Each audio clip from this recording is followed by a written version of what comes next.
2005 में इटली का सबसे बड़ा जहाज 1,14,000 टन वजनी ये जहाज $570 मिलियन में बना था, जो आज $2 बिलियन का होता। 2012 में दरअसल कोस्टा कॉनकॉर्डिया करीब 45 लोगों को लेकर सफर के लिए रवाना हुआ। पहले ही दिन ये जहाज खो गया और जहां गहराई कम थी वहां पर एक विशाल चट्टान से टकराकर ये जहाज एक तरफ झुककर डूबने लग गया। 6 घंटे का समय लगा लोगों को बचाने के लिए, लेकिन उस दिन इस हादसे में 33 लोग मारे गए। बाद में पता चला कि ये सारी गलती कैप्टन की थी, जिन्होंने अपनी मर्जी से जहाज का रूट चेंज कर दिया था। और इस एक्सीडेंट के बाद कैप्टन रेस्क्यू बोट को लेकर लोगों को इस हालत में छोड़कर ऐसे ही फरार हो गया।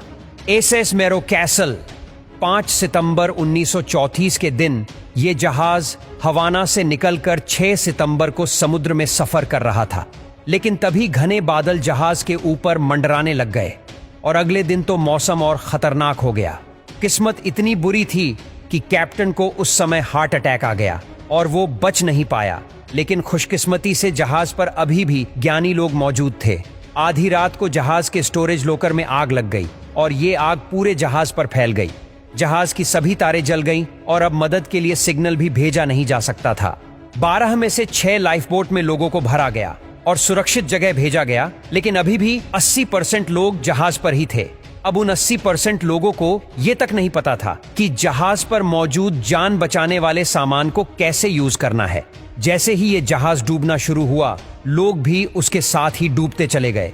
रेस्क्यू टीम बहुत देर बाद वहां पहुंची, इसीलिए बहुत ही कम लोगों को उस दिन बचाया गया।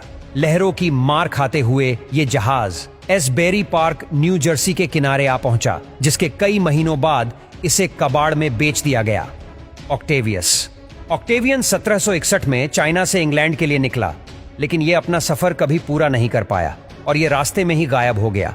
इस जहाज की लास्ट कॉल से पता चला कि ये जहाज खतरे में था, लेकिन इसके पायलट ने कहा कि मैं इस जहाज को बचा लूंगा, और उन्होंने इस जहाज को बचाने के लिए नॉर्थ वेस्ट पैसेज का रास्ता चुना। लेकिन आज तक उस रास्ते से कोई भी जहाज वापस नहीं लौट पाया और इसी के साथ दुनिया की सबसे दर्दनाक घटना घटी, क्योंकि इस रास्ते पर जाते ही वो जहाज हमेशा हमेशा के लिए गुम हो गया। इसके बाद सन 1775 में इस जहाज को ग्रीनलैंड के तट पर देखा गया, जहां पहले से ही व्हेलिंग शिप के कर्मचारी मौजूद थे। अब उन्होंने तय किया कि वो जहाज के अंदर जाकर देखेंगे। उन्होंने जहाज में जाकर देखा कि हजारों की संख्या में कर्मचारी की बॉडी बर्फ में जमी पड़ी थी। उन्हें देख ऐसा लग रहा था कि मानो किसी ने प्रिजर्व करके रखा हो। कैप्टन की बॉडी एक टेबल पर मिली और कैप्टन ने हाथों में पेन को पकड़ा हुआ था और वो बर्फ में जमे हुए थे। जो लोग शिप में गए थे उन्हें ऐसा लग रहा था कि वो किसी श्रापित जहाज में आ गए हों। उन्होंने तुरंत वहां से डायरी उठाई और वापस उस जहाज से भाग निकले। इसके बाद वो जहाज वापस अपने सफर पर निकल गया और आज तक वो जहाज कभी किसी को नहीं दिखा।